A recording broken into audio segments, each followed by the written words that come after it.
Dios Padre colocó a la Virgen en un lugar de privilegio, la escogió como la madre de Dios. Y eso tiene unas implicaciones teológicas muy profundas, no simplemente fue una escogida, pues eso tiene de largo y de ancho. Eso tiene de largo y de ancho. Eso, el hecho de ser escogida ya te va implicando, digamos, se sigue consecuentemente que tiene que preparar un vientre que no tenga manchas. La Inmaculada Concepción.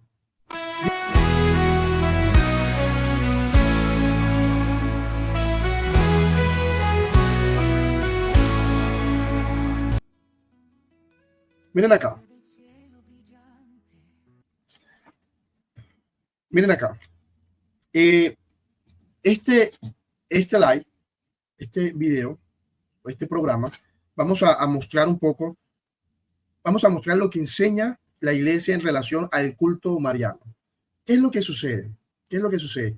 Muchas veces se cree por los hermanos separados que nosotros adoramos a la Virgen, que nosotros creemos que la Virgen es como si fuese una diosa, una semidiosa, que incluso colocamos a la Virgen por encima de Cristo, que incluso he visto comentarios, he leído comentarios, he visto incluso algunos videos donde uno va a la parroquia o dice, no, yo fui a una iglesia católica, una parroquia, y la Virgen tiene un cuadro grandísimo por encima de Cristo. Bueno, hay que preguntarle al sacerdote de qué se trata. Pero te aseguro que no es porque crean que la Virgen está por encima de Cristo. Ningún católico, es más, ni siquiera yo, cuando era medio agnóstico, ojo con esto, ni siquiera yo, cuando era agnóstico, yo creía que los católicos pensaban que la Virgen estaba por encima de Jesucristo. Yo no creía eso, para nada. Yo lo que no entendía, les digo así, yo lo que no entendía era por qué había que rezarle a la Virgen, por qué había que pedirle a la Virgen. Para mí no era necesario. Si había Dios, pues yo hablaba directamente con Dios. No entendía por qué. Yo no entendía, lo único que sabía de la Virgen es que la Virgen era la madre de Dios y ya, nada más, nada más. Para mí la Virgen no estaba en la Biblia, para mí la Virgen no hacía nada, simplemente no era nadie. Nunca la ofendí, gracias a Dios, pero no existía, literal, para mí no existía. Bien, pero nunca pensé, nunca creí, nunca, obviamente, ni enseñé que ella era una diosa, una semidiosa.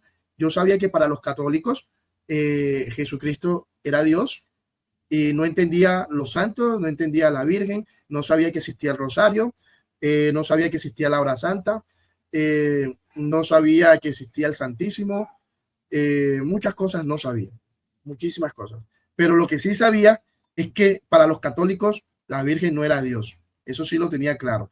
Entonces, yo creo que de una manera un poco deshonesta, muchas veces a los católicos nos tildan de mariólatras, de que para nosotros la Virgen es un ídolo, nada de eso. Ningún católico cree eso. Ningún católico cree que la Virgen es Dios. Ningún católico cree que la Virgen es una diosa, ni siquiera una semidiosa, ni siquiera que está por encima de Cristo. Nadie cree eso, de verdad lo digo. Nadie cree eso. Bien, y si hay algún católico que por error crea eso, hay que corregirlo, hay que enseñarle, hay que transmitirle cómo es el culto mariano que enseña la iglesia, cómo debe ser ese culto mariano. Y para eso hoy tenemos este programa donde vamos a mostrar acá, vamos a colocar por acá, sí, uy, siempre me equivoco, aquí, vamos a colocar esta exhortación apostólica, Marialis Cultus, el culto a la Virgen María. ¿Cómo debe ser ese culto a la Virgen María? ¿Qué enseña la iglesia? ¿Qué enseña la iglesia? A ver, realmente lo primero que quiero decir es dar una pequeña introducción en relación a esta exhortación apostólica, Y quería comenzar diciendo algo muy importante. Esta exhortación apostólica no es un documento escátedra. Lo primero, no es un documento escátedra. Es decir, no define un dogma de fe de manera infalible. Es lo primero que quiero decir. Eso quiere decir entonces que una opinión personal, un texto menor, algo así. No, para nada.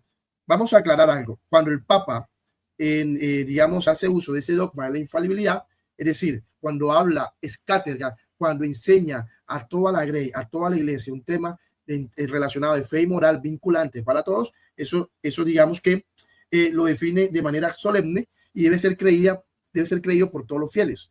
Debe ser creído por todos los fieles. Sería cuando el Papa habla es cátedra, por ejemplo, como ocurrió con la Inmaculada Concepción, como ocurrió con la Asunción de María. Ahora, todo el documento es cátedra, no, solamente la declaración. Declaramos y, ¿cómo dice? Declaramos y confirmamos que la Virgen María fue asunta al cielo, digamos así. Esa parte es lo que es el dogma, no todo el documento, es la declaración de fe, la declaración dogmática.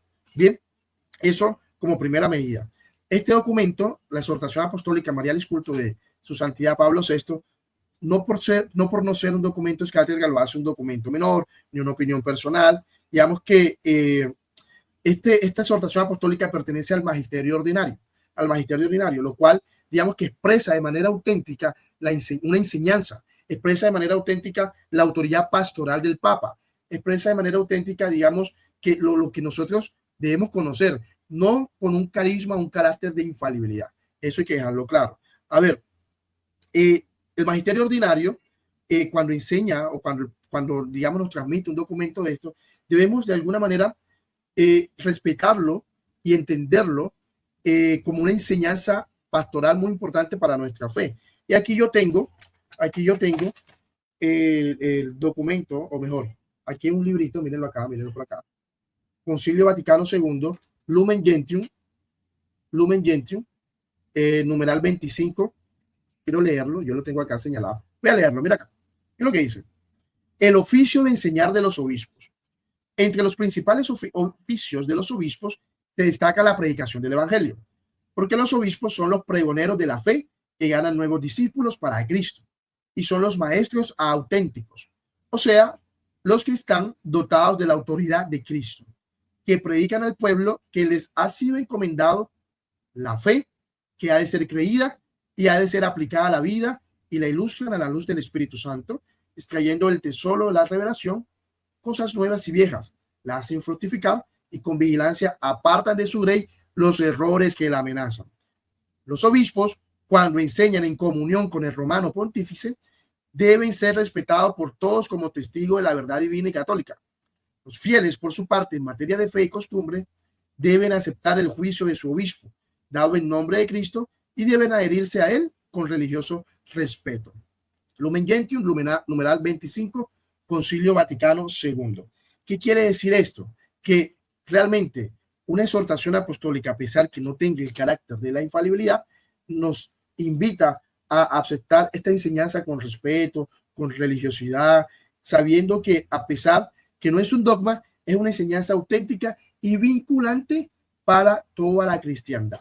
Entonces, digamos que eso quería dejarlo claro, porque a veces menospreciamos estos documentos simplemente porque, no es un dogma, no.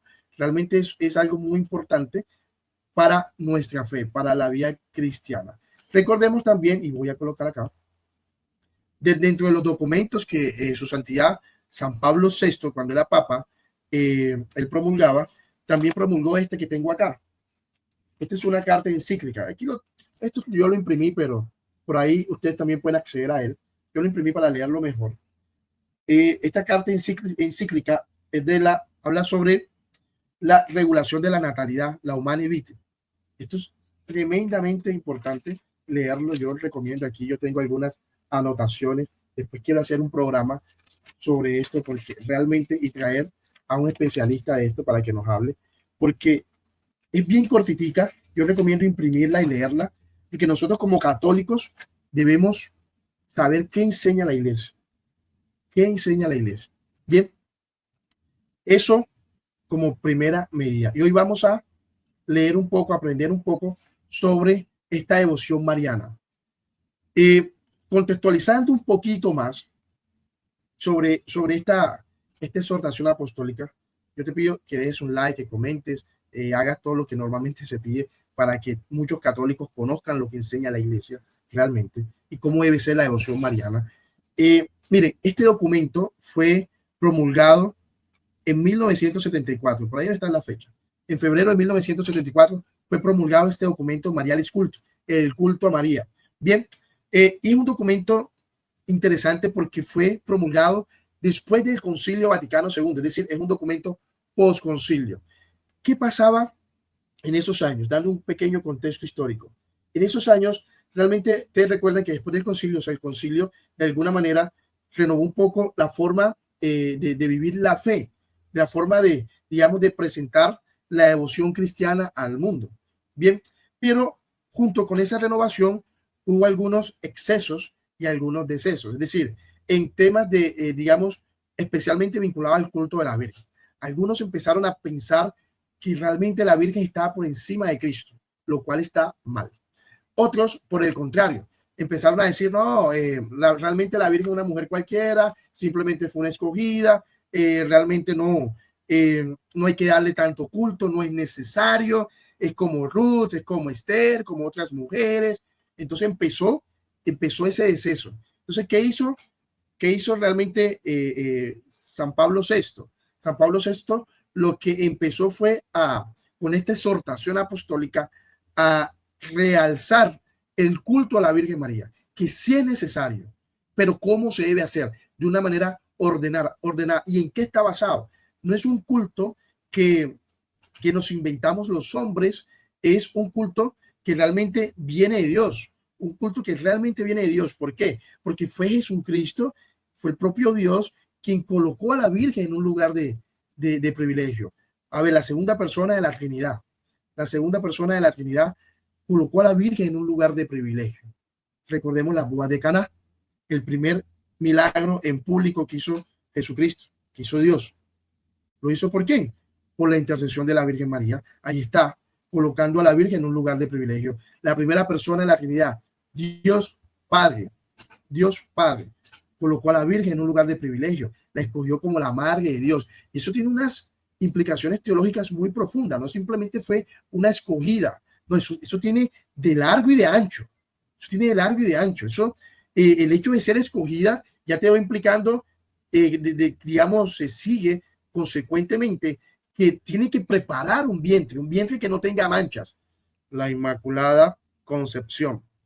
Es decir, el hecho de que fue escogida, eso implica otras cosas. Por ejemplo, la Inmaculada Concepción, por poner un ejemplo. Bien, entonces, realmente, la primera persona de la Trinidad, Dios Padre, coloca a la Virgen en un lugar de privilegio. La segunda persona de la Trinidad, Jesucristo, la sabiduría encarnada, coloca a la Virgen en un lugar de privilegio, mostrando que intercede por cada uno de nosotros. La tercera persona de la Trinidad, el Espíritu Santo de Dios, desciende en Pentecostés, donde estaban los apóstoles junto con muchas mujeres, incluida María, la Madre de Dios. Así dice la Sagrada Escritura, Hechos, capítulo 2, ahí nos narra tal cual. Entonces la tercera persona de la Trinidad, el Espíritu Santo de Dios, está mostrando que realmente la Virgen tiene un lugar de privilegio. Entonces, Dios mismo, en sus tres personas, coloca a la Virgen en un lugar de privilegio. No somos los hombres, no es el Papa, no es ningún santo, es Dios. Y si Dios lo hace, nosotros tenemos que seguir ese ejemplo. Nosotros tenemos que realmente colocar a la Virgen donde debe estar. Decía San Luis María Griñón de Montfort, decía, la Virgen María no es el centro de la Trinidad, pero está en el centro. No es el centro del cristianismo, pero está en el centro. Decía también en el Tratado de la Verdadera Devoción, la Virgen María, comparada con Jesucristo, no llega a ser ni siquiera un átomo. Un átomo, ustedes saben que es, digamos, es sin división. Es sin división. Tomo de división a sin. Átomo, sin división. Entonces, esa partícula indivisible, muy pequeñita, extremadamente pequeña, el átomo. Entonces, la Virgen no es ni siquiera un átomo comparada con Jesucristo. Sin embargo, aún siendo esa criatura, Jesucristo Dios mismo quiso elevarla al nivel más alto de gracia. Por eso es la llena de gracia. Y eso no lo enseñan. Cuando uno no es católico, sino que es evangélico, tú no te lo hablan en un culto evangélico, pero ni sin culto. ¿Qué dice Eli? Contactada a Cruz Iniesta, que es un as. Ah, claro, sí, Cruz en eso es realmente un tanque de conocimiento, un tanque de conocimiento. Voy a escribirle a Cruz al WhatsApp. Voy a escribirle a ver si nos ponemos de acuerdo. Aunque hace rato está pendiente un programa con Cruz. Los tiempos no han dado, bendito Dios. Bueno, bien, sigamos acá. Entonces, en esa época, vamos a colocarnos año 1970 post-concilio, había digamos, esos excesos y esos decesos. Entonces, ¿qué hizo San Pablo VI? Con ese corazón de pastor y con ese corazón reconociéndose hijo de María, escribió Marialis Cultus, exhortación apostólica Marialis Cultus, para reafirmar el lugar esencial donde debe estar la Virgen María, pero de alguna manera también para purificar el culto mariano, para no caer en excesos, para realmente hacerlo de una manera ordenada. De modo que el culto mariano fuese plenamente cristocéntrico, bíblico, litúrgico y eclesial. Eso es lo que hace San Pablo VI en esta encíclica. Realmente no se trata de un clamor popular, no se trata de simplemente decir, no, que la Virgen es muy linda, no, no, no. Se trata de vivir una espiritualidad mariana. Se trata de realmente vivir unido a Cristo a través del amor y a través del corazón inmaculado de la Santísima Virgen María. El centro de nuestra fe es la persona de Cristo, pero quien nos lleva a Cristo es el mismo medio por el cual Cristo vino a nosotros, que es que la Santísima Virgen María. Bien, entonces de eso se trata, de eso se trata. Bien, entonces vamos a ir, hoy quiero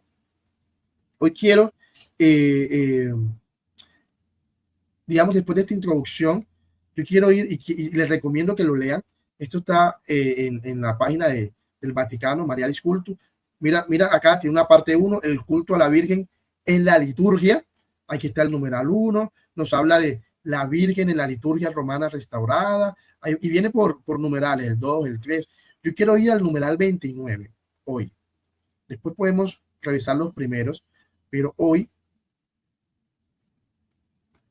vamos a bajar, vamos a decir. Miren acá, la Virgen modelo de la iglesia en el ejercicio del culto. Esto es lo que enseña la iglesia, muchachos. Esto no es invento aquí de José Daniel ni de ningún hombre. Esto es lo que enseña la iglesia. Y está basado en la sagrada tradición, en las escrituras, en una verdadera espiritualidad cristocéntrica. Miren acá, la parte 2. Por una renovación de la piedad mariana. Sigamos pasando. Yo quiero ir acá. La sección segunda de la parte 2. Miren acá. 4 orientaciones para el culto a la Virgen. 4 orientaciones para el culto a la Virgen. Miren acá. El culto a la Virgen es bíblico, litúrgico, ecuménico, antropológico.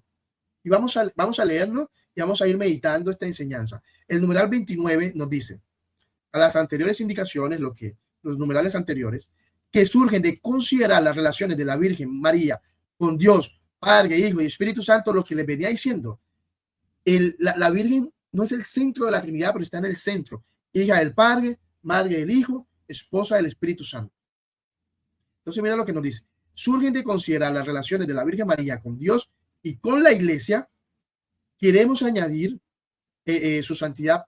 San Pablo VI siempre habla de una manera un poco formal. No dice, por ejemplo, nuestro Papa Francisco hubiese dicho quiero añadir, por ejemplo, pero Pablo VI siempre un poco más formal, habla así en plural, queremos añadir, y hablamos en nombre de la iglesia. Así hablaba su santidad San Pablo VI. Mira lo que dice, queremos añadir, siguiendo la línea trazada por las enseñanzas conciliares, es decir, queremos añadir, enseñar conforme a lo que siempre se ha enseñado a través de los concilios, y te coloca aquí la referencia 91.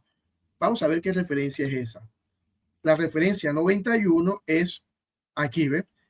Conforme Concilio Vaticano II sobre la iglesia, Lumen Gentium, aquí está. Aquí te va mostrando la referencia. Vamos a volver. Entonces dice, miren acá, algunas orientaciones de carácter bíblico, es decir, el culto a la Virgen es bíblico, litúrgico, ecuménico y antropológico, a tener en cuenta a la hora de revisar o crear ejercicios y prácticas de piedad, con el fin de hacer más vivo y más sentido el lazo que nos une a la Madre de Cristo y Madre nuestra, en la comunión de los santos. Es realmente una belleza. Ese numeral 29 nos dice muchas cosas.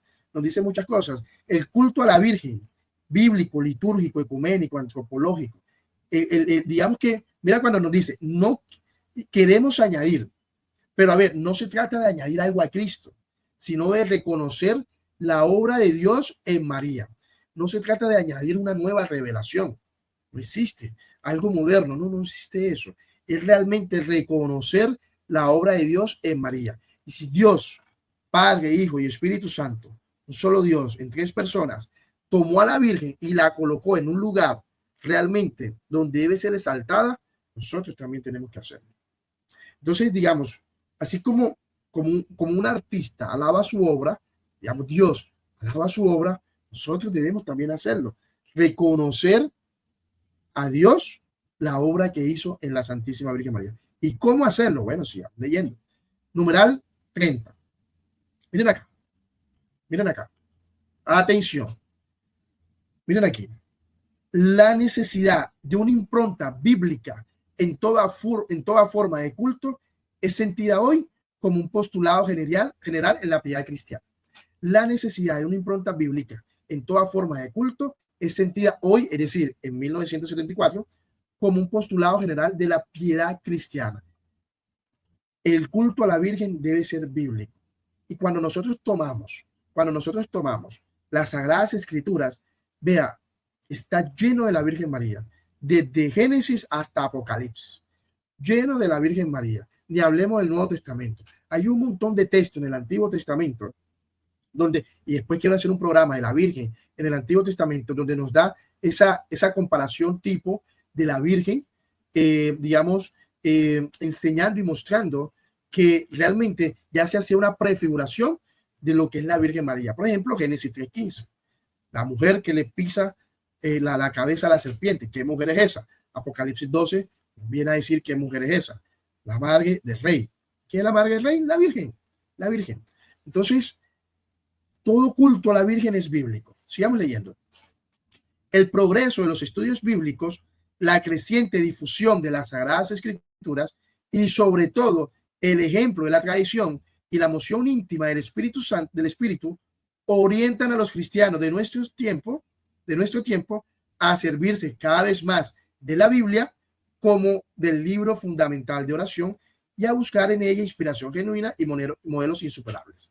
Es decir, se promovía el estudio de la Biblia. Esto es importante porque dicen que la Iglesia Católica no promueve el estudio de la Biblia. Aquí se refuta ese argumento.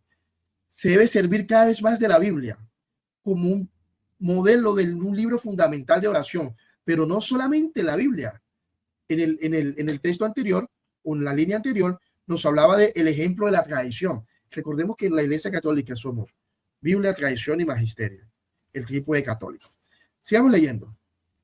El culto a la Santísima Virgen María no puede quedar fuera de esta dirección tomada por la piedad cristiana.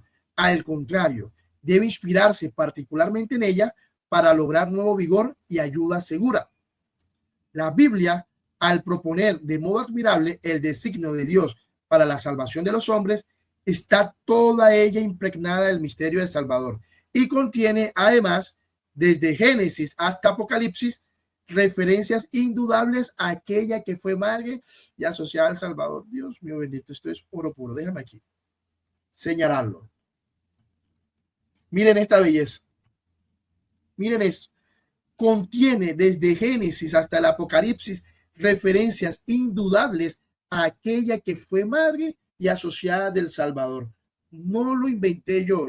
Mira, les juro, yo les puedo mostrar mi pasaporte. Yo nací en 1989. En 1974 yo no había nacido. Pregúntenle a mi mamá. Yo no había nacido. Y ya su santidad Pablo VI dijo que desde Génesis hasta el Apocalipsis se hace referencia indudable a aquella que fue madre y asociada al Salvador. ¿Quién fue esa? La Virgen María. No lo digo yo. A ver qué dice Eli. Además de eso, todas las matriarcas del Antiguo Testamento son figuras de la Virgen. Judith, por ejemplo. ¿Han leído el libro de Judith? Léanlo. La Asunción de la Virgen. Léanlo. Pero hay que leerlo a la luz de la tradición. Recordemos que las Sagradas Escrituras te dice el qué y la tradición el cómo. Te dice el qué y la tradición te abre la luz. Miren acá. Sigamos leyendo. Pero no quisiéramos que la impronta bíblica se limitase a un diligente uso de textos y símbolos sabiamente sacados de las Sagradas Escrituras. Comporta mucho más. Requiere en efecto que de la Biblia tomen sus términos y su inspiración las fórmulas de oración y las composiciones destinadas al canto, como por ejemplo el Dios te salve. Dios te salve María está completamente todo en la Biblia. Dios te salve María, llena eres de gracia, el Señor es contigo. Evangelio de Lucas. Bendita tú eres entre todas las mujeres y bendito el fruto de tu vientre. ¿Cuál es el fruto de tu vientre? Jesús. Está en el Evangelio de Lucas. La anunciación y la visitación. Capítulo 1. Santa María. María es santa. Todos, ¿qué es lo que quiere Dios? Que todos seamos santos. Todos santos menos su mamá, ¿no? Obvio que su mamá también. Santa María, Madre de Dios. Evangelio de Lucas, Madre de Dios. Ruega por nosotros e intercede por nosotros. La boda de Caná, capítulo 2 del Evangelio de San Juan. Ruega por nosotros. Libro de Hechos de los Apóstoles. Perseveraban todos los apóstoles en la oración junto con muchas mujeres y con María, la Madre de Dios. Ruega por nosotros, pecadores. Todos somos pecadores. Pecador me concibió mi madre. Ahora, en este momento, y principalmente en la hora de nuestra muerte. Amén, amén, amén. A quien Dios quiera hacer muy santo, lo hace María.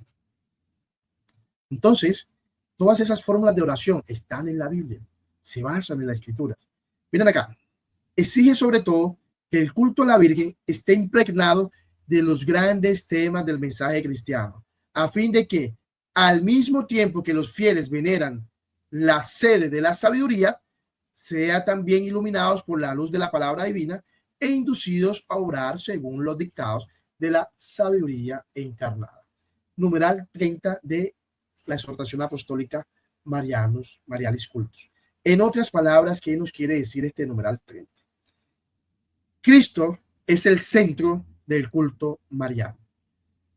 El culto mariano es cristocéntrico, completamente. Es más, desde la Mariología se pueden entender muchos, digamos, conceptos de la cristología.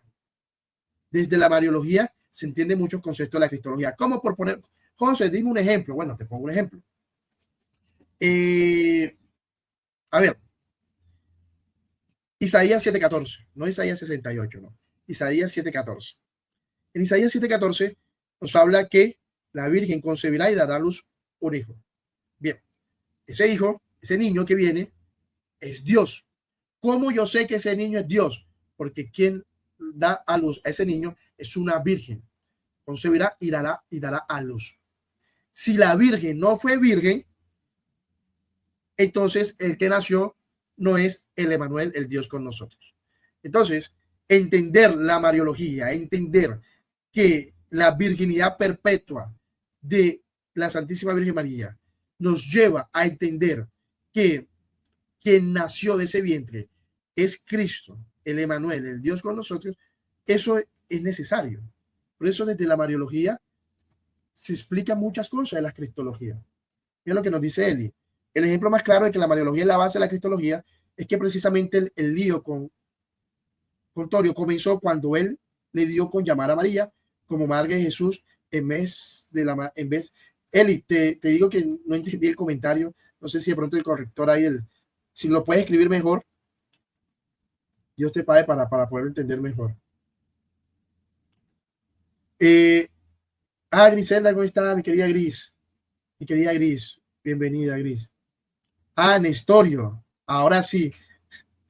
El ejemplo más claro de que la Mariología es la base de la cristología es que precisamente con Nestorio, comenzó con Nestorio cuando le dejó, escríbelo de nuevo, porque Nestorio sí, esa herejía nestoriana, sí. Pero bien, sigamos acá. Escríbelo él y ahí creo que es valioso esa parte. Bien, entonces fíjense acá. Este numeral 30 nos va explicando cuando honramos a María, reafirmamos nuestra fe en Cristo. Honrar a María es realmente reconocer que Cristo es Dios. ¿Cómo iban a conocer que el niño que nació era Dios? Porque nació de la Virgen. Honrar a la Virgen es reconocer que Cristo es Dios. Es reconocer que Cristo es Dios. Y el tema de las oraciones. Las oraciones son bíblicas. Por ejemplo, el Santo Rosario. El Santo Rosario es cristocéntrico. Cristocéntrico, totalmente, completamente cristocéntrico. El Padre Nuestro está en las Sagradas Escrituras. El Dios te salve, ya acabamos de mostrar que está en las Sagradas Escrituras. Los misterios, por ejemplo, hoy domingo, misterios gloriosos. Meditamos que la resurrección del Señor está en la Biblia. Meditamos que el Señor ascendió al cielo. La ascensión del Señor está en la Biblia. La venida del Espíritu Santo está en la Biblia. La asunción de la Virgen María está en la Biblia. La coronación de la Virgen María está en la Biblia. Entonces, ¿qué pasa? ¿Qué es el Santo Rosario? Es meditar la vida de Cristo a través del corazón inmaculado de aquella que trajo a Cristo. Eso es el Santo Rosario. Eso no es adorar a la Virgen. Eso no son vanas repeticiones. ¿Cómo me va a decir que el Padre Nuestro es una vana repetición? No es una vana. Existen vanas repeticiones, claro que sí, pero el Padre Nuestro no. El Dios te salve, no. Entonces, y repetir no es malo. El mismo Cristo repitió 3 veces. Oró repitiendo las mismas palabras, dice el Evangelio de Mateo. A ver, ahora sí, mi querida Eli, quise decir que el lío con Nestorio comenzó precisamente porque tenía una mala mariología. Ahora sí, la iglesia se percató que llamaba a María Madre de Jesús. Ah, claro, ahora sí se entendió. Gracias, Eli, Dios te pague. Tal cual, Nestorio llamaba a la Virgen Madre de Jesús, no Madre de Dios. Entonces él dividía la naturaleza divina de la naturaleza humana. Esas herejías nestorianas que hoy en día muchas personas, yo creo que por desconocimiento algunas, otras por deshonestidad, continúan cometiendo. El dogma de la unión hipostática, la doble naturaleza de Cristo, no se pueden dividir, no se confunden, están completamente unidas en la persona de Cristo. Esas herejías nestorianas eran ¿por qué? Por una mala mariología. Tal cual, mira lo que dice él. Nos prueban que no hay una buena cristología sino una mariología. Muy bien, muy bien. Por eso, para entender a Cristo, hay que entender primero la obra de Cristo en María. No para entender 100% a Cristo, para entender algunas cosas de Cristo. El día que tú digas, entendí a Cristo, cuidado, porque si que entendiste, no hay Cristo. Bien, pasemos ahora. Numeral 31. Vean esta belleza. Numeral 31. Encontré la traducción del sermón de Nestorio que empezó la controversia. Porfa, me lo pasas. No hay problema. Me lo pasas, porfa. Me lo pasas al WhatsApp.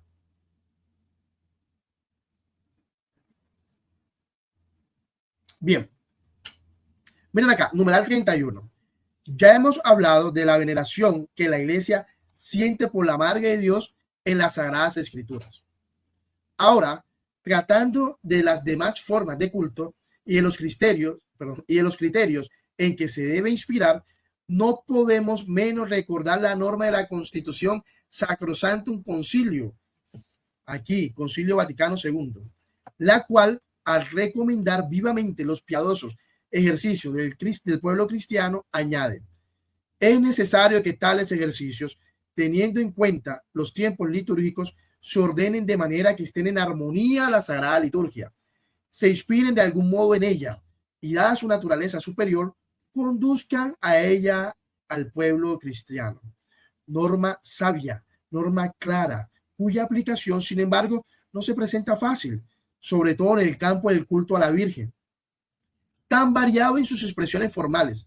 Requiere efectivamente, por parte de los responsables de las comunidades locales, esfuerzo, tacto pastoral, constancia, y por parte de los fieles, ojo, los fieles, prontitud en acoger orientaciones y propuestas que, emanando de la genuina naturaleza del culto cristiano, comportan a veces el cambio de usos inveterados en lo que de algún modo se había oscurecido aquella naturaleza. Expliquemos un poco esta parte de este numeral 31. Miren acá. San Pablo VI pide que la devoción mariana se alimente de las Sagradas Escrituras, ya lo había dicho, y que el culto debe inspirarse en la Biblia. Por ejemplo, el Magnífica. El Magnífica está en las Sagradas Escrituras. Está en la Sagrada Escritura. Proclama mi alma la grandeza del Señor, se alegra mi espíritu en Dios mi Salvador. Invita a los fieles a rezar con Biblia abierta. Miren acá, miren acá. A este respecto, queremos aludir dos actitudes que podrían hacer vana en la práctica pastoral la norma del concilio. Atención. En primer lugar, la actitud de algunos que tienen cura de almas y que, despreciando a priori los ejercicios piadosos que en las formas de vida son recomendados por el magisterio, los abandonan y crean un vacío que no prevén colmar. Olvidan que el concilio ha dicho que hay que armonizar los ejercicios de la liturgia, no suprimirlos. Y en segundo lugar, la actitud de otros que, al margen de un sano criterio litúrgico y pastoral, unen al mismo tiempo ejercicios piadosos y actos litúrgicos en celebraciones híbridas. A veces ocurre que dentro de la misma celebración del sacrificio eucarístico se introducen elementos propios de novenas u otras prácticas piadosas, con el peligro de que el memorial del Señor no constituya el momento culminante del encuentro de la comunidad cristiana, sino como una ocasión para cualquier práctica devocional. ¿A cuántos obran así? Quisiéramos recordar que la norma conciliar prescribe armonizar los ejercicios piadosos con la liturgia, no confundirlos. Una clara acción pastoral debe, por una parte, distinguir y subrayar la naturaleza propia de los actos litúrgicos. Por otra, valorar los ejercicios piadosos para adaptarlos a las necesidades de cada comunidad eclesial y hacerlos auxiliares válidos de la liturgia. En otras palabras, el centro de la Eucaristía es Cristo. El centro de la Eucaristía es Cristo. No podemos, digamos, hacer de la Eucaristía